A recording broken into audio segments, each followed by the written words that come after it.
Holidays-nale, adu namma GT Holidays da. GT Holidays, South India's #1 travel brand. You know you are special when you're with GT Holidays. தமிழக பாஜக தலைவர் அண்ணாமலை மற்றும் அதிமுக பொதுச் செயலாளர் எடப்பாடி பழனிசாமியுடைய மகன் மிதுன் பழனிசாமி டெல்லியில் சந்தித்து பேசியதாக செய்திகள் உலா வருகின்றன. உண்மை. 3 முறை சந்தித்து இருக்கிறார்கள். நாம் ஒருங்கிணைந்து இருப்போம் என்பதை தான் 2026 பொது தேர்தலுக்கான ஆயத்தங்களை செய்வதற்காகத்தான் அண்ணாமலை மிதுன் சந்திப்பு என்பதை டெல்லியில் பரவலாக பேசுகிறார்கள். இந்த விஷயம் அதில் 2 கேஸ்கள். ஒன்னு கதிர் ஆனந்த் தனி, துரைமுருகன் தனி. என் கையில் இருக்கக்கூடிய 2 குறிப்புகளை வைத்துக் கொண்டு பார்த்தால், இதை பிரித்தால் தமிழக அரசிற்கு ஒரு ஆபத்தான சூழ்நிலை உருவாகும் என்று கூட நான் நினைக்கிறேன். காரணம், துரைமுருகன் நேரடியாக மணல் கொள்ளை விவகாரத்தில் அகப்பட்டு கொண்டிருக்கிறார். சீமானுடைய விஷயம் பெரியாரை சீண்டியது ஈரோடு தேர்தலுக்கு மட்டும் அல்லாமல் திராவிட முன்னேற்ற கழகத்தினுடைய சித்தாந்த கோட்பாடாக இருக்கக்கூடிய திராவிட மாடல் என்பதற்கே அவர் கேள்விக்குறியாக்கி விட்டார், ஏக்காலமாக்கி விட்டார். அத்தை சீமான் திமுகவிடமிருந்து அந்த பெரிய ஆசத்தை எடுத்து விட்டார் சீமான். அதில் அவருக்கு பாராட்டுதல்கள் என்று சொன்னால் கூட ஆச்சரியப்படுவதற்கு. Duraimurugan not only a senior minister, he is also a senior person in the DMK. அப்படி இருக்கும் போது அவரை ஒருவேளை அவரை கைது நெருங்குகிறது, இல்ல கைது செய்யப்படுவாரானால் அது பொலிட்டிக்கலா நிறைய ஒரு எதிர்வினைக்கு அது வழிவகுக்கும்னு மத்திய அரசு யோசிக்கலையா? அனுதாபாலை உண்டாக்கி விடுமா என்று தான் சந்தேகப்படுகிறார்கள். ஆனால் குறிப்பாக இளம் தலைமையில் இருக்கக்கூடிய உதயநிதியினுடைய ஆதரவாளர்கள் குஷியாக இருப்பார்கள் என்பதுதான் மத்திய அரசுக்கு கிடைக்கக்கூடிய ஃபீட்பேக். நாம் தமிழர் கட்சிகள் இருக்கக்கூடிய ஆக்ரோஷம், ஆளுமை, திராவிட முன்னேற்ற கழக பேச்சாளர்களை எல்லாம் வாயடைத்து விட்டது. இப்பொழுது எங்க போச்சு அந்த திமுகவினுடைய ஊடகங்கள் எல்லாம்? ஏன் நாம் தமிழர் கட்சி பேசுவதற்கு வாயடைத்திருக்கிறார்கள் திமுக பேச்சாளர்கள்? நேற்று கண்டேன், 2026 திமுக தன்னுடைய நிலைப்பாட்டை மாற்றிக்கொள்ளுமேயானால் தப்புவார்கள், இல்லை என்றால் சிக்குவார்கள். சீமான் அவர்கள் இந்த மாதிரி பேசுறதுக்கு காரணம் பின்னணியில RSS இருக்கு, பாஜக தலைமை இருக்கு அப்படின்னு தான் திமுகவுடைய ஆதரவாளர்கள் தொடர்ச்சியா பேசிக்கிட்டே வராங்க. சோ இத எப்படி பாக்குறாங்க? குஷியா இருக்காங்க. RSSக்கு சம்பந்தம் என்ன இருக்கு? சீமானுக்கு RSSக்கு என்ன சம்பந்தம்? அதெல்லாம் தமிழ் தேசியத்தை எதிர்க்கிறது RSS. நேயர்களுக்கு அன்பு வணக்கம். இன்றைய சிறப்பு நேர்காணலில் நம்முடன் இணைந்திருக்கிறார் மூத்த பத்திரிகையாளர் டெல்லி ராஜகோபாலன் அவர்கள். சார் வணக்கம். நமஸ்காரம். சார், டெல்லியை சுற்றி பல ரகசிய சந்திப்புகள், அதுக்கப்புறம் ரைடு நடவடிக்கை தொடர்பான தகவல்கள்னு பல செய்திகள் வட்டமடிக்கிறத இப்ப சென்னையில இருந்து நிறைய விஷயங்களா கேட்க முடியுது. முதற்கட்டமா நேரடியா செய்தியில இருந்தே தொடங்கியத, அதுவும் நிறைய பேர் எதிர்பார்க்க செய்தியில இருந்தே தொடங்கியத, தமிழக பாஜக தலைவர் அண்ணாமலை மற்றும் அதிமுக பொதுச் செயலாளர் எடப்பாடி பழனிசாமியுடைய மகன் மிதுன் பழனிசாமி டெல்லியில் சந்தித்து பேசியதாக செய்திகள் உலா வருகின்றன. இது உண்மையா? இந்த சந்திப்புடைய பின்னணி என்ன சார்? உண்மை. 3 முறை சந்தித்து இருக்கிறார்கள். இந்த சந்திப்புடைய பின்னணி என்ன சார்? இந்த சந்திப்பு எந்த அடிப்படையில் சந்திச்சிருக்கிறாங்க சார்? ஒரு அடித்தளத்தை உருவாக்குவதற்கும், ஐயா எடப்பாடி பழனிசாமி மீதான ஒரு அவதூறுகளை அண்ணாமலை கூறியதற்கு மன்னிப்பு கேட்காவிட்டாலும் ஒழுங்காக இருப்போம் என்றெல்லாம் ஒருங்கிணைந்து இருப்போம் என்பதை தான் 2026 பொது தேர்தலுக்கான ஆயத்தங்களை செய்வதற்காகத்தான் அண்ணாமலை மிதுன் சந்திப்பு என்பதை டெல்லியில் பரவலாக பேசுகிறார்கள். இந்த விஷயம் சார், இந்த சந்திப்புக்கு ஏற்பாடு செய்ததே டெல்லி தலைமை தானா, இல்ல அவர்கள் வேறு யாரையும் பார்க்க போய் அண்ணாமலை அவர்களை சந்தித்திருக்கிறார்களா? அதெல்லாம் ரொம்ப டீப்பா போக வந்தாங்க. Yes sir. சார், இதுல கூட்டணிக்கான அச்சாரம் அப்படிங்கறதும் இன்னொரு முக்கியமான விஷயமா இருக்கு. காரணம், அதிகமாக போக வேண்டும் என்றால் மகனை சந்தித்த அண்ணாமலை தகப்பனாரின் சந்தித்ததில் ஆச்சரியப்படுவதற்கில்லை. கூடிய விரைவில் அது டெல்லியிலோ அல்லது வேறு ஏதாவது ஒரு இடத்தில் பெங்களூரிலோ நடக்கக்கூடும் என்று தான் சொல்லுகிறார்கள் டெல்லியில். அதற்கு 31ஆம் தேதி தமிழகம் வரக்கூடிய அமித்ஷா முதல்வர்கள், அனைத்து தென்னிந்திய முதல்வர்களையும் முதல்வரையும் மகாபலிபுரத்தில் சந்திக்க இருக்கிறாரே ஒரு சதர்ன் கவுன்சில் மீட்டிங் செக்யூரிட்டி சார்பாக, அப்பொழுது கண்டிப்பாக இது அனைத்தும் வெளிப்படையாக பிரகாசமாக வெளிச்சத்திற்கு வந்துவிடும். ஓகே. சோ விரைவில் அண்ணாமலை எடப்பாடி பழனிசாமி அவர்கள் சந்திப்பு நடந்தாலும் ஆச்சரியப்படுவதற்கு இல்லை. அமித்ஷா, அண்ணாமலை, எடப்பாடி பழனிசாமி போன்ற தலைவர்கள் குடிந்தது மார்ச் ஏப்ரலுக்குள்ள இதெல்லாம் ஒரு செட்டில் ஆயிடுங்க.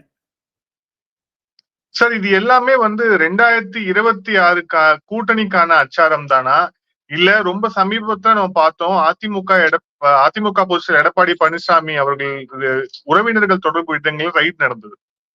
சோ அந்த ரைடு தொடர்பானதா? அதுக்கு சம்பந்தமே கிடையாது. No relation, no correlation. Sir, அடுத்த ஒரு முக்கியமான ஒரு தகவல், குறிப்பா இந்த மணல் விவகாரம் பத்தி நம்மளே நிறைய நேர்காணல்கள்ல நிறைய விஷயங்கள், நிறைய தகவல்களை நீங்க சொல்லியிருக்கிறீங்க. இப்ப அது ஒரு புதிய ஒரு ட்விஸ்ட் அண்ட் டர்னை எட்டி இருக்கிறதாக பார்க்கப்படுகிறது. மிக குறிப்பாக நீர்வளத்துறை அமைச்சர், அப்புறம் மணல் தன்னை கையில வச்சிருக்கக்கூடிய துரைமுருகனுடைய மகன் கதிரானந்த் வீட்டுல ரைட் நடந்தது அப்படிங்கிற அந்த விஷயத்தை பார்த்தோம். அதன் தொடர்ச்சியாக அவரும் விசாரணைக்கு உட்படுத்தப்பட்டிருக்கிறார். இதோட பின்னணி என்ன சார்? டெல்லி என்ன நினைக்கிறது? கண்டிப்பாக கூடிய விரைவில் மீண்டும் கதிரானந்தை அழைப்பார்கள் விசாரணைக்கு. செய்யப்பட்டாலும் ஆச்சரியப்படுவதற்கல்ல. இது தேர்தல் நிதி பணம் பட்டுவாடாக்கள் ஃபாரினுக்கு சென்று இருக்கிறது, அயல் நாடுகளுக்கு என்பது. என் கையில் இருக்கக்கூடிய 2 குறிப்புகளை வைத்துக் கொண்டு பார்த்தால், இதை பிரித்தால் தமிழக அரசிற்கு ஒரு ஆபத்தான சூழ்நிலை உருவாகும் என்று கூட நான் நினைக்கிறேன். காரணம், துரைமுருகன் நேரடியாக மணல் கொள்ளை விவகாரத்தில் அகப்பட்டு கொண்டு விட்டார் என்பதுதான் யதார்த்தம். சோ துரைமுருகனை நோக்கி இப்ப வரைக்கும் கதிரானந்த் மட்டும்தான் விசாரணை வலயத்துக்குள் வந்திருக்கிறார் அப்படிங்கிற விஷயத்த பாக்குறோம். இப்ப இதன் அடுத்த கட்டமாக திமுகவுடைய பொதுச் செயலாளர், சபை முன்னவர் துரைமுருகனும் இதுல உள்ள வரக்கூடும்னு சொல்றீங்க. அது 2 கேஸ்கள். ஒண்ணு, கதிரானந்த் தனி, துரைமுருகன் தனி. துரைமுருகனுக்கு அப்பா ஒன்று சேர்க்கக்கூடாது. ஆனாலும் மகன், தந்தை இவர்களை எல்லாம் காப்பாற்ற வேண்டும் என்று டெல்லியில் சென்ற வாரம் கூட நான் அந்த சாதி யார் என்று சொன்னேன். முகுல் ரோத்கி என்று சொல்லக்கூடிய வழக்கறிஞர்கள் தான் சில ஆலோசனைகளை சொல்லி வருகிறார். அவர் முன்னாள் சொலிசிட்டர் ஜெனரலாக இருந்தவர். அவருக்கு சில நுணுக்கங்கள் தெரியும். இதிலிருந்து தப்ப முடியுமா முடியாதா என்று பார்த்தால் தப்ப முடியாது என்பதுதான் யதார்த்தம். இல்ல, நீங்க அந்த சொன்னதன் அடிப்படையில வச்சு யார் அந்த சார் நானும் தம்ப்நெயிலும் வச்சுட்டேன். நம்ம பார்வையாளர்கள்லாம் அந்த சார் அண்ணா யூனிவர்சிட்டி சார் தான் நீங்க யாருன்னு சொல்லியிருக்கீங்கன்னு சொல்லிட்டு எல்லாரும் ஒரு ஆர்வமா பார்த்தாங்க அந்த வீடியோவை. அந்த சார் இப்போ நிறைய இருக்குது. இது தமிழக சூடுபிடிச்சிச்சுங்க எலெக்ஷன் வியூல. துரைமுருகன் கைது, கதிரானந்த் கைதெல்லாம் விட்டுருங்க. இப்போ வெங்கை வயலுக்கு பேசப்பட்டு நிறைய விஷயங்கள் டெல்லியில் எதிரொலிக்கிறது. இன்று காலை நான் 2 முக்கிய திமுக தலைவர்கள், எம்பிக்களிடம் நான் பேசினேன். அவர்கள் மனதில் இருக்கிறதை பார்த்தால், சீமானுடைய விஷயம் பெரியாரை சீண்டியது ஈரோடு தேர்தலுக்கு மட்டும் அல்லாமல் திராவிட முன்னேற்ற கழகத்தினுடைய சித்தாந்த கோட்பாடாக இருக்கக்கூடிய திராவிட மாடல் என்பதற்கே அவர் கேள்விக்குறியாக்கி விட்டார், ஏக்காலமாக்கி விட்டார் அத்தை சீமான். அதில் பாஜக இந்துத்துவாவை எடுத்துக்கொண்டு 2014 முதல் 24 வரை 10 வருடங்களாக வட இந்தியாவில் இருக்கக்கூடிய அழுத்தம், சாஃப்ட் இந்துத்துவாவை திமுக கடைபிடிக்கிறதோ என்று முருகன் விழா எடுத்ததற்கு ஓடாக தோழமை கட்சிகள் இருக்கக்கூடிய அழுத்தம் இன்று சீமான் மூலமாகவும் விசிக தலைவர் திருமாவளவன் மூலமாக வெடித்து விட்டது. இந்த வேங்கை வயல் என்பது துரைமுருகன் கைது, கதிரானந்த் கைதையெல்லாம் ஒதுக்கிவிட்டு திமுக தோழமை கட்சிகளிடையே ஒரு குழப்பத்தை உண்டாக்கிவிட்டது வினோத். அதுதான் டெல்லியில் வரக்கூடிய யதார்த்தமான செய்திகள். அதற்கு இடையே 31ஆம் தேதி 1ஆம் தேதி பிப்ரவரி மாதம் 2 நாட்கள் தமிழகத்தில் தங்க இருக்கிறாரே அமித்ஷா, மேலும் ஒரு குட்டையை குழப்பி விட்டு வந்துருவாருங்க. சோ அடுத்தடுத்து திமுக அரசுக்கு எதிராக நடக்கக்கூடிய நகர்வுகள் அந்த கூட்டணி கட்சிகளுக்கே ஒரு குழப்பத்தை ஏற்படுத்துது அப்படின்னு சொல்லியிருக்கீங்க. ஆமா ஆமா. அதுவும் தவிராக தாங்கள் ஏதோ சந்திப்பு பத்தி கேட்டீங்க. இப்ப சந்திப்பு தான் பிரதானமாக இருக்கிறது. மிதுன் அண்ணாமலை சந்திப்பை தவிர திருமாவளவனும் விஜய் சந்திப்பு வேங்கை வயலுக்கு இருவரும் ஒன்றாக ஒரே காலில் சென்றாலும் ஆச்சரியப்படுவதற்கில்லை கூடிய பரவியல் என்று கூட டெல்லியில் உலாவரவிட்டு செய்திகள். சோ இப்ப திருமாவளவனும் விஜயும் ஒன்றாக வேங்கை வயலுக்கு சென்று விடுவார்களோ அப்படிங்கிற அதுலதான் வந்து இப்போ அவசர அவசரமாக ஒரு 3 பேர் குற்றப்பத்திரிகையில் தாக்கல் செய்யப்பட்டு அதுல யார் அப்படிங்கிற செய்தி நேத்து வந்துதா? இது அதோட பின்னணி நம்ம எடுத்துக்கலாமா? அந்த பின்னணி விட்டுருங்க வினோத். சிபிஐ எங்க கேட்கிறாங்க? சிபிஎம் கம்யூனிஸ்ட் கட்சியும் விடுதலை சிறுத்தைகளும் CBI central bureau of investigation ஏன் கேட்கறாங்க? அதுக்கு அடுத்து ஏன் கொடுக்கறாங்க? அது தமிழக அரசாங்கம் தான் கொடுக்க மாட்டேன்னு சொல்லிட்டாங்களே, திருப்பி ஏன் கொடுக்கறாங்க? அதற்கு மு.க. ஸ்டாலினுடைய நிலைப்பாடு என்னவாக இருக்கும்? முதலமைச்சருடைய நிலைப்பாடு இதையெல்லாம் பார்க்க மாட்டார்களா? பொதுமக்களிடையே ஒரு வெறுப்பு, விரோதம், காழ்ப்புணர்ச்சி திமுக மீது வந்துவிட்டதைத்தான் காண்பிக்கிறது. அதற்கு ஈடாக திருமாவளவன் உண்ணாவிரதம் இருப்பேன் என்று சொல்ல ஆரம்பித்தாலே அது திராவிட முன்னேற்ற கழகத்தில் ஜுரம் கிளிகிழித்து பிடித்து விடுமே. அதையெல்லாம் நான் பேச வரக்கூடிய நாட்கள் இன்னும் 400 நாட்கள் தமிழக சட்டமன்ற தேர்தலுக்கு இருந்தாலும் எப்பவே சூடு பிடிச்சிருச்சே. அப்படி இதெல்லாம் மறைப்பதற்காகத்தானும் 5000 ஆண்டுகளுக்கு முன்பாக இரும்பை கண்டுபிடித்தார்கள், செம்பை கண்டுபிடித்தார்கள், வெங்கலத்தை கண்டுபிடித்தார்கள் என்றெல்லாம் தமிழக அரசுக்கு டாஸ்மாக் கதை மூடுறதுக்கோ இல்ல போதைப் பொருளை நிறுத்துறதுக்கோ இல்லை இரும்பு கண்டுபிடிச்சாங்கன்னா சொல்றாரு சீஃப் மினிஸ்டர். அதெல்லாம் விவாத பொருளாக சீமான் என்று ஈரோடில் பேசுவதனுடைய வீடியோவை நான் பார்த்தேன். அவருடைய டீம்ல இருக்கவங்க என்கிட்ட பேசுறாங்க. அதெல்லாம் பார்த்தாங்கன்னா பயமா இருக்குங்களே. தமிழகத்தினுடைய அரசியலை பார்த்தால் எங்கு நோக்கி செல்கிறது? 2026 ஒரு கூட்டணி ஆட்சியைத்தான் தமிழகம் மலர்ந்து கொடுக்கும் என்று தான் தெரிகிறது. சார், இப்ப அந்த யார் அந்த சார் அப்படிங்கிற அந்த நம்மளோ முன்னாடி காலையில தொடர்ச்சியாகவே அண்ணா பல்கலைக்கழக பாலியல் விவகாரம் தொடர்பாக மகளிர் ஆணையம் நேரடியாக வந்து விசாரணை நடத்திட்டு, ஆனா இப்ப வரைக்கும் அறிக்கை வந்து வெளியாகல. சோ இப்போ அதுல ஒரு இக்கட்டான ஒரு சூழல்ல ஒரு 3 IPS அதிகாரி விசாரணை போயிட்டு இருக்கு அப்படிங்கிற போது அது சம்பந்தமான அறிக்கை ஏதேனும் வெளியாக வாய்ப்பு இருக்கா? கண்டிப்பாக இருக்கிறது. நாடாளுமன்றம் 31ஆம் தேதி டெல்லியில் கூட இருக்கிறது. அதற்கு முன்பாக இந்த அறிக்கை வந்தால் திராவிட முன்னேற்ற கழக எம்பிக்கள் 37 எம்பிக்கள் லோக்சபா ராஜ்யசபா எம்பிக்கள் என்ன செய்வார்கள் என்று தெரியாமல் இருக்கிறது. அந்த சார் என்பது முழுக்கும் அந்த சாரை வந்து கைது செய்யாதுன்னு ஆச்சரியப்படுவதற்கில்லை. சார், இப்ப திருப்பி அந்த ஒரே ஒரு கேள்வி கேட்டுட்டு அடுத்த டாபிக் போலான்னு பாக்குறேன். குறிப்பா நம்ம கதிரானந்த் அப்புறம் துரைமுருகன் வழக்குல துரைமுருகன் வந்து not only a senior minister, he is also a senior person in DMK. So வந்து நெக்ஸ்ட் டு ஸ்டாலின், அதாவது நம்பர் 2 பொசிஷன்ல இருக்கக்கூடிய ஒரு நபராக வந்து இருக்கிறார். அப்படி இருக்கும் போது அவரை வந்து ஒருவேளை வந்து அவரை கைது நெருங்குகிறது இல்ல கைது வந்து செய்யப்படுவாரானால் அது பொலிட்டிக்கலா நிறைய ஒரு எதிர்வினைக்கு வந்து அது வழிவகுக்கும்னு மத்திய அரசு வந்து யோசிக்கலையா? அனுதாபலை உண்டாக்கி விடுமா என்று தான் சந்தேகப்படுகிறார்கள். ஆனால் குறிப்பாக இளம் தலைமையில் இருக்கக்கூடிய உதயநிதியினுடைய ஆதரவாளர்கள் குஷியாக இருப்பார்கள் என்பதுதான் மத்திய அரசுக்கு கிடைக்கக்கூடிய ஃபீட்பேக். சோ அப்போ வந்து துரைமுருகனுடைய கைதை தடுக்கக்கூடிய நடவடிக்கையில திமுக தலைமையே இறங்கல அப்படிங்கிறீங்களா? ஏங்க இது வரைக்கும் ஒரு ஸ்டேட்மெண்ட் வர இல்லைங்களே. கதிரானந்துக்கு அப்படி பண்ணாங்களே, ஒண்ணுமே இல்லை. செந்தில் பாலாஜி ஆஸ்பத்திரிக்கு போன போது எல்லாரும் போனாங்களே, இவருக்கே ஒத்துமை வரல. அதை சில எம்பிக்கள் குறிப்பா குத்தி காண்பிக்கிறாங்களே. கதிரானந்தே அம்போன்னு விட்டான்னு சொல்லிட்டு துரைமுருகன் அம்போன்னு விட்டாங்கன்னுட்டு அந்த 5 கலெக்டர்கள் என்போர்ஸ்மெண்ட் டைரக்டரேட் கொடுத்த ஆவணங்களை வைத்துக் கொண்டு தான் சுப்ரீம் கோர்ட்டினுடைய அதிகாரத்தை வைத்துக் கொண்டு தான் துரைமுருகன் கேஸ் முன்னேறுகிறது. ஆனால் கதிரானந்த் கேஸ் வந்து எலெக்ஷன் ஃபண்ட் ஆக மொத்தம் 2 தனித்தனி கட்சி cases, not one case, 2 different cases. சரி, ஏன் அந்த ஸ்பெஷல் ட்ரீட்மெண்ட் வந்து செந்தில் பாலாஜிக்கு தரப்பட்டது, ஆனால் இவ்வளவு சீனியர் லீடர் ஆகக்கூடிய துரைமுருகனுக்கு ஏன் டிஎம்கேல அந்த ஸ்பெஷல் ட்ரீட்மெண்ட் தரப்படல சார்? அதெல்லாம் திமுகவுடைய உட்கட்சி விவகாரம். இன்னும் சொல்ல போனால் தோழமை கட்சிகள் ஏன் திமுகவிலிருந்து விலகிறது என்பதை பற்றி ஒரு சிந்தனையாளர், ஒரு திமுகவுடைய உயர் தலைவர் என்னிடம் சொன்னது என்ன என்று கேட்டால், எப்பொழுது உதயநிதியை துணை முதலமைச்சர் ஆக்கினோமோ அப்பொழுது இருந்து தோழமை கட்சிகளில் ஒரு சலசலப்பு அதிகமாகிவிட்டது கடந்த 4 மாதங்களாக. காரணம் 2026 பொது தேர்தலில் காங்கிரசிற்கு எவ்வளவு சீட் தர வேண்டும் என்பதை நிர்ணயிப்பார் உதயநிதி.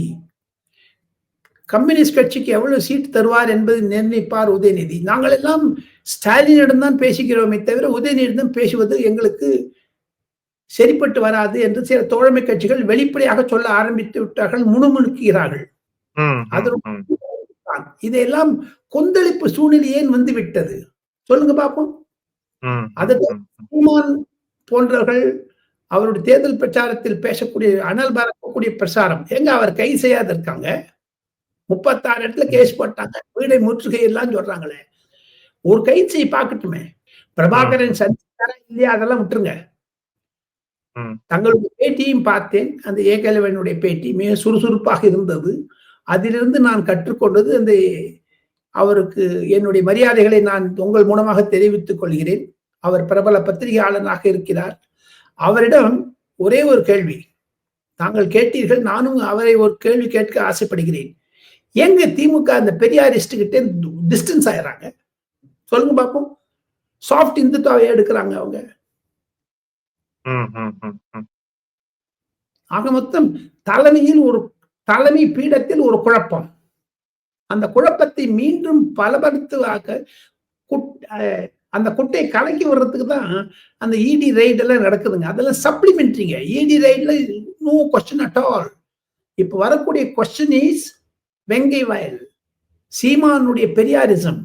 இதுல திருத்தி ஒன்னே ஒண்ணு சொல்றேங்க, ஆஸ் அப்சர்வர், இது திமுகவிற்கும் சரி தோழமை கட்சிகளுக்கும் சரி ஆதன் தொலைக்காட்சி மூலமாக வினோத் ராஜகோபாலனுடைய இந்த கருத்து உரையாடல்கள் மூலமாக நான் கண்டுபிடித்தது 3 பிரதிதினம் தொலைக்காட்சிகளில் நாம் தமிழர் கட்சிகளில் இருக்கக்கூடிய ஆக்ரோஷம், அந்த ஒரு ஆளுமை திராவிட முன்னேற்ற கழக பேச்சாளர்களை எல்லாம் வாயடைத்து விட்டது. பிரதிதினம், ஓ பன்னீர்செல்வம், எடப்பாடி பழனிசாமி எள்ளி நகையாடினார்களே. இப்பொழுது எங்க போச்சு அந்த திமுகவினுடைய ஊடகங்கள் எல்லாம்? ஏன் நாம் தமிழர் கட்சி பேசுவதற்கு வாயடைத்திருக்கிறார்கள் திமுக பேச்சாளர்கள்? நேற்று கண்டேன். இதெல்லாம் பொதுமக்களுடைய கொந்தளிப்பை பிரதிபலிக்கிறது என்று தான் நான் கருத்து தெரிவிக்க ஆசைப்படுகிறேன். இதிலிருந்து 2026 திமுக தன்னுடைய நிலைப்பாட்டை மாற்றிக்கொள்ளுமையானால் தப்புவார்கள், இல்லை என்றால் சிக்குவார்கள். இல்ல இப்ப அது சம்பந்தமாவும் கேட்கலாம் அப்படின்ட்டு. இப்ப இந்த பெரியார் தொடர்பாக சீமானவர்கள் தெரிவித்த கருத்துக்கள், அதற்கு நடக்கக்கூடிய எதிர்வினை, இதெல்லாம் டெல்லி எப்படி அப்சர்வ் பண்ணுது? ஏன் அப்படின்னா சீமானவர்கள் இந்த மாதிரி பேசுறதுக்கு காரணம் பின்னணியில RSS இருக்கு, பாஜக தலைமை இருக்கு அப்படின்னு தான் திமுகவுடைய ஆதரவாளர்கள் தொடர்ச்சியா பேசிக்கிட்டே வராங்க. சோ இத எப்படி பாக்குறாங்க? குஷியா இருக்காங்க. RSS சம்பந்தம் என்ன இருக்கு? சீமானுக்கு RSSக்கு என்ன சம்பந்தம்? அதெல்லாம் தமிழ் தேசியத்தை எதிர்க்கிறது RSS. அதெல்லாம் தப்பே கணக்கு. கட்சியில் ஒரு பிளவுபட்டால் அது ஒருத்தர் கேள்வி கேட்கிறாரு பாருங்க, அதுலதான் குஷியா இருக்காங்க. என்னிடம் சில மூத்த பாஜக தலைவர்கள், தமிழக தலைவர்கள் கூட ரொம்ப ஹாப்பியா இருக்காங்க. ஏன் தெரியுமா? திமுக 2 சைட்ல கார்னர் ஆயிடுச்சு. கொள்கை ரீதியாக சிக்கிடுச்சு, அப்படி சிக்கிடுச்சு. ஒன்று இந்து, அனதர் பெரியாரிசம். இந்த 2 வந்துட்டு ஈவி ராமசாமி நாயக்கர் தமிழை காட்டு மிராண்டி என்று சொன்னாரே, இந்த இரும்பு கண்டுபிடிச்சேன்னு சொல்றாரு 5000 ஆண்டுகளுக்கு முன்பாக. 50 ஆண்டுகளுக்கு முன்னே தமிழை காட்டு மிராண்டி என்று சொன்னாரே, அதற்கு என்ன பதில் சொல்ல போகிறார்? அது பேச்சு இருக்கு. அவர் நம்ம ஈவி ராமசுவாமி பேச்சை நானே கேட்டிருக்கேன் நேரம். அவர் வரும்போது வயதான காலத்தில் அவருடைய முதுமையின் காரணத்தினாலோ என்னமோ அவருடன் கூடவே ஒரு பாட்டில் கொண்டு வருவாங்க.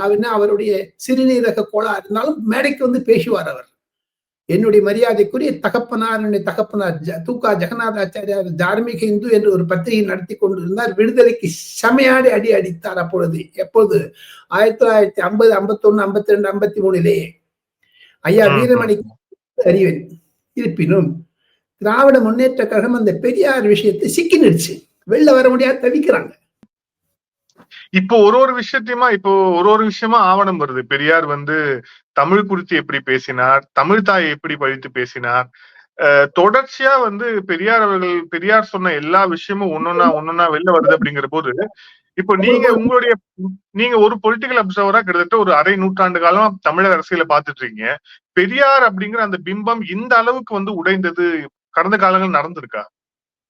கிடையாது. அதற்கு காரணம் திமுகவினரை இப்பொழுது வேஷ்டியை கட்டி கொண்டது நிறுத்திவிட்டு பேண்ட் போட ஆரம்பிச்சிட்டாங்க பாருங்க. அதுவே பெரியாரிசத்துல இருந்து டிஸ்டன்ஸ் ஆயிட்டாங்க. ஐயா கருணாநிதி ஒரு பேண்ட் போட்டது கிடையாது. எங்கேயோ ஃபாரின் போச்சு ஒரு வாட்டி போட்டுக்காரு அத்தோட சரி. ஆனால் பெரியாரிசத்தை சிதைத்து சீமான் பேச ஆரம்பித்திருந்து திமுக வாயை மூடிருக்காங்க, ஜிப்பு போட்டாங்க. அதுதான் திருப்பம். இது 2026 தேர்தலில் பாதிக்கும். இளம் தலைமுறைக்கு பெரியாரை பற்றி யாருக்குமே தெரியாதுங்க நம்ம வினோத். இப்போ பேசுறாங்களே சனாதன தர்மத்தை பற்றி உதயநிதி பேசினாரு, எங்கிட்டுக்கு கமல்நாத் சொன்னாரு, எங்கிட்டுக்கு மல்லிகார்ஜுன் கர்கே சொன்னாரு, ஜெயராம் ரமேஷ் சொன்னாரு, எங்க இந்த மாதிரி ஒரு பூதத்தை கழிப்பு விட்டாங்க இப்போன்னுட்டு. வீரமணி பேசுவாரா அந்த மாதிரி? இல்ல மு.க. ஸ்டாலின் பேசுவாரா? சோ ஆக மொத்தம் உதயநிதியினுடைய உதயத்திற்கு பிறகுதான் இது மாதிரியான குழப்பங்கள் திமுகவில் ஆரம்பித்து விட்டது என்று மூத்த தலைவர்கள் சொல்வதை கேட்டால் திமுக 2026க்கு பிறகு எங்கு இருக்கும் என்று தெரிய போயிடுவோம் என்று அச்சம் கூட எனக்கு வருகிறது. இல்ல இப்போ அதுக்கு நடுவுல இப்போ அண்ணாமலை அவர்கள் நடுவுல புகுந்து இப்ப சீமான் அவர்கள் சொன்னதுக்கான ஆதாரம் என்னிடம் இருக்கு, நான் வெளியிடுகிறேன் அப்படின்னு சொன்னதாகட்டும், எச்ராஜா அவர்கள் வந்து சீமான் அவர்களுக்கு ஆதரவு தெரிவிச்சதாகட்டும். நான் சொல்லட்டுமா? நான் தாங்களுடைய பேச்சை நிறுத்துகிறேன் என்று தவறாக எண்ண வேண்டாம் வினோத். பேச்சு நான் மறந்து விடக்கூடாது என்பதற்காக பெரியாரை பற்றி இருக்கக்கூடிய நூலகத்தில் ஏன் மூடினார்கள்? அந்த நூலகத்தில் இருக்கக்கூடிய கருத்துரைகளை எல்லாம் பார்த்தால், கேட்டால், ஒளிப்பதிவு மூலமாக கேட்டால், சமூக வலைத்தளங்களில் வருவதை தவிர பற்பல விஷயங்கள் பெரியாருடைய பர்சனல் வாழ்க்கை உள்பட, ஈவி ராமசாமி நாயக்கருடைய பர்சனல் வாழ்க்கை உள்பட, மூதறிஞர் ராஜாஜி எழுதிய கடிதம் ஈவி ராமசுவாமி நாயக்கருக்கு மணியம்மையை திருமணம் செய்து கொள்ளுங்கள் என்று, அதெல்லாம் தோண்ட தோண்ட தோண்ட தோண்ட பூதம் கிளம்புங்க.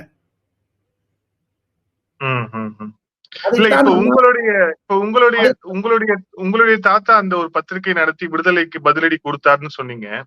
அதுல உங்களால சில விஷயங்கள் ஏதாவது உங்களால வந்து இப்போ நினைவுபடுத்த முடியுமா? இந்த மாதிரி பெரியார் சொன்னதுக்கு இப்படி எதிர்வினை ஆற்றினார் அப்படின்ட்டு. ஒண்ணுங்க இப்போ பேசுறேங்க, நீங்க அந்த விஷயத்தை உசிப்பி விட்டது. நான் தூக்கா ஜெகநாதாச்சாரியார் என்று ஐயா வீரமணியிடம் கேட்டு பாருங்கள். என்னுடைய மரியாதைக்குரிய தகப்பனாரை பற்றி அவர் கதையா சொல்லுவார். காரணம், பார்ப்பனியமும் அண்ணாதுரையும் பார்ப்பனியமும் ஈவி ராமசுவாமி இசமும் என்று கட்டுரை எழுதினார் என்னுடைய தாத்தா தூக்கா ஜெகநாதாச்சாரியார். பிராமணத்திற்கு எதிராக இருந்தார். அப்பொழுது குடிமையை கட் பண்ணாங்க, கல்லால் அடிச்சாங்க. இப்ப அடிக்க சொல்லுங்க பாப்போம். மாறி விட்டது தமிழகம். தமிழகம் ஒரு கூட்டாட்சி நோக்கி செல்கிறது என்பதைத்தான் ஆவேசமாக சொல்லுகிறேன். என்றாலும் இது கல்லல் முல்லை முள்ளால் எடுக்க வேண்டும் என்பதனாக திமுகவிடமிருந்து அந்த பெரியாசத்தை எடுத்து விட்டார் சீமான். அதில் அவருக்கு பாராட்டுதல்கள் என்று சொன்னால் கூட ஆச்சரியப்படுவதற்கு. அதைத்தான் ஏகலைவனும் சொன்னார் தங்கள் பேட்டியில். அந்த ஏகலைவனுக்கு நன்றி. இல்ல இது இந்த ஒரு ஜாதிக்கு எதிரான ஒரு துவேஷம், இந்த குடிமி அறுக்கிறது, பூணூல் அறுக்கிறது அப்படிங்கிற இந்த மாதிரியான இந்த விஷயங்கள் எல்லாத்துக்குமே அப்போ ஏதாவது ஒரு பெரிய எதிர்வினை அப்படிங்கிறது சமூகத்துல வந்து இருந்ததா உண்மையிலே? ஏன்னா விடுதலையில நானே இப்ப வந்து பார்த்தேன், திருச்சியில இருந்து இவ்வளவு பூணல் வருது, அப்புறம் வந்து மதுரையில இருந்து இவ்வளவு குடுமையை அதிர்த்திருக்கும் அப்படின்னு சொல்லிட்டு லிஸ்ட் போட்டு விடுதலையில ஒரு அநாகரிகமான விஷயத்தை நாகரிகமாக செய்தது போல அவர்கள் சித்தரித்து பண்ணார்கள். அப்போ அந்த சமூகத்துல அப்போ ஏற்பட்டு இருந்தவங்கல்ல யாருமே இதற்கு எதிர்ப்பு தெரிவிக்கலையா? எதிர்ப்பு தெரிவித்த சிலர் பயந்து இருந்தாங்க, அடிப்பாங்களேன்னு, அடிச்சிருவாங்களேன்னு. இல்லாம பிள்ளையார் சிலையை உதைப்பாங்களா? இல்லாம அண்ணாதுரை வந்து தேங்காய் உடைக்க மாட்டோம், கல்லால் அடிக்க மாட்டோம் என்ற ஒரு புனிதமான வாசகத்தை கொடுத்தது ராஜாஜி மூலமாகத்தான். மீண்டும் நான் சொல்லுகிறேன், தமிழகத்தில் ஈவி ராமசுவாமி நாயக்கரையும் அண்ணாதுரையும் வெளிச்சத்திற்கு கொண்டு வந்தது ஒரு பிராமணர். அவர் மரியாதைக்குரிய ராஜாஜி சி ராஜகோபாலாச்சாரி. இன்னைக்கு பண்ண சொல்லுங்க பாப்போம். இன்னைக்கு பண்ண சொல்லுங்க. புதுமையா இருக்கக்கூடிய சமூக வலைத்தளங்கள் ஒன்னே ஒண்ணுங்க, அந்த பெரியார் லைப்ரரி திறந்து விட சொல்லுங்க பாக்கலாம். எல்லாம் வெளில வந்துடும். அவ்வளவு பேசியிருக்காருங்க. தமிழுக்கு எதிராக இருந்தவர் ஈவி ராமசாமி நாயக்கர். பாட்டு மீராண்டி பாஷைன்னு சொல்லிட்டு அப்புறம் எல்லாரும் ஒத்துக்க முடியும். நீங்க இது 5000 ஆண்டுகளுக்கு முன்பு இரும்பு கண்டுபிடிச்சேங்கிறாங்க. இதெல்லாம் என்னது பண்ண போறாங்க? சார், இந்த நேர்காணல இறுதியான கேள்வி. திமுக அமைச்சர் அனிதா ராதாகிருஷ்ணனுடைய சொத்துக்களும் முடக்கப்பட்டிருக்கு. ஒரு அமைச்சர் போக இன்னொரு அமைச்சர், இன்னொரு அமைச்சர் போக இன்னொரு அமைச்சர், ஏற்கனவே ஒரு அமைச்சர் பெயில்ல இருக்கிறாரு. கிட்டத்தட்ட ஒரு 3 அமைச்சர்களுக்கு மேல சொத்து குவிப்பு வழக்குல இன்றைக்கோ நாளைக்கோன்னு இருக்கிறாங்க. பொன்முடி அவர்களுடைய கேஸ் தெரியும். இப்போ வந்து அதுல ஒரு புது வரவாக அனிதா ராதாகிருஷ்ணன் வந்திருக்கிறார். சோ இப்போ இந்த அனிதா ராதாகிருஷ்ணன் சொத்து முடக்கம் அப்படிங்கிறது என்ன மாதிரியான செய்தி? இது யாருக்கான செய்தியா உணர்த்தலாம்? இது திமுக தலைமைக்குத்தான் செய்தி. ஆளுநர் RN ரவி நீடிப்பது கூட திமுகவிற்கு செய்தி. ஈடியை விட்டுருங்க. ஆளுநர் RN ரவி அண்டை மாநிலமான கேரளாவில் இருக்கக்கூடிய அரிப் முகமது கானை மாற்றிய பொழுது இவரும் மாற்றுவார் என்றார். ஆனால் 1 மணி நேரம் பிரதமருடன் பேசினாரே, அரை மணி நேரம் அமித்ஷாவுடன் பேசினாரே RN ரவி, அவருக்கு இருக்கக்கூடிய கொந்தளிப்புகள் எல்லாம் சீமான் மூலமாக, விஜய் மூலமாக, அண்ணாமலை மூலமாக, எடப்பாடி பழனிசாமி மூலமாக தெரிவிக்கப்பட்டாலும் அப்பாவு போன்றவர்கள் எல்லாம் அவர்களுக்கு ஒரு எச்சரிக்கையாக இருக்க வேண்டியதுதான். அதுதான் செய்தி. இன்னொரு சின்ன துணை கேள்வியோட முடிச்சிடறேன். இப்ப இந்த ஆளுநர் தேநீர் விருந்துக்கு விஜய் அவர்களுக்கு அழைப்பு விடுக்கப்பட்டிருக்கு சார். இதனால வந்து ஆளுநர் விஜய் அவர்களுக்கு தமிழக வெற்றி கழகத்துக்கு அழைப்பு விடுக்கப்பட்டிருக்கு. இப்போ இதனால வந்து ஆளுநர் RN ரவி சொல்லக்கூடிய மெசேஜ் என்ன? ஏற்கனவே அவர் வந்து தனிப்பட்ட முறையில் விஜய் அவர்கள் போய் பார்த்து புகாரையும் வாங்கி கொண்டார் ஆளுநர். இப்போ அவருக்கே வந்து அழைப்பு அப்படிங்கிறது எப்படி சார்? அதை பற்றி ஆளுநர் செயலகத்திலும் ஆளுநர்களுக்கு ஒரு ஒரு ஒரு கொரி, அதனுடைய வெளிவந்த கட்டம் என்ன என்று கேட்டால், தேர்தல் கமிஷனால் அங்கீகரிக்கப்பட்ட தலைவர் விஜய் அவருக்கு அழைப்பு விடுத்தது என்று யதார்த்தம் என்று தான் ஆளுநர் தரப்பிலிருந்து எனக்கு சொல்லப்பட்டது. ஆளுநர் தரப்பிலிருந்து என்று சொல்லுவதன் காரணம், அடிக்கடி RN ரவி அவர்கள் விஜய்க்கு விஷயத்தை சொல்லுகிறார். RN ரவி அவர்கள் விஜய் எழுதிய கடிதத்தை அமித்ஷாவிற்கு நேரடியாக அனுப்பித்து அந்த கடிதத்தை அமித்ஷாவை படித்து பார்த்தார். தமிழகத்தில் இருக்கக்கூடிய நிலைமை விஜய் அவர்கள் கைப்பட எழுதின கடிதம் இந்த அண்ணா பல்கலைக்கழக விவகாரத்துல. எஸ் அது RN ரவியினுடைய ஒரு எண்ண அலைகளை உசுப்பி விட்டது. அதனால்தான் அவருக்கு சிறப்பு அழைப்பு என்று இல்லை. அவர் ஒரு பொலிட்டிக்கல் லீடர், அவர் அடிச்சிருக்காங்க. அதுதான். நீங்க காங்கிரஸ் வாங்கினாங்க போது விஜய் போறாரு, அதுக்கு என்ன சொல்ல போறாங்க? அது சொல்லுங்க. நன்றி சார். பல்வேறு கேள்வி. Thank you sir. Thank you so much.